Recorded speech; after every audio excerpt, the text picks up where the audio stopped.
उत्तिष्ठोत्तिष्ठ श्रीलक्ष्मी विष्णुवक्षस्थलालये उत्तिष्ठ करुणापूर्णे लोकानां शुभदायिनी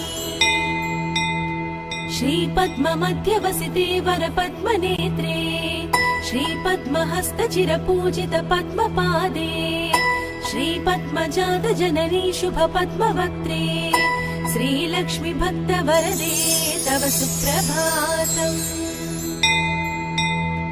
जाम्बोनदाभसमकान्ति विराजमाने तेजोस्वरूपिणि सुवर्ण विभूषणाङ्गी सौवर्ण वस्त्र परिवेष्टित दिव्य देहे श्रीलक्ष्मी भक्तवरदे तव सुप्रभातम्।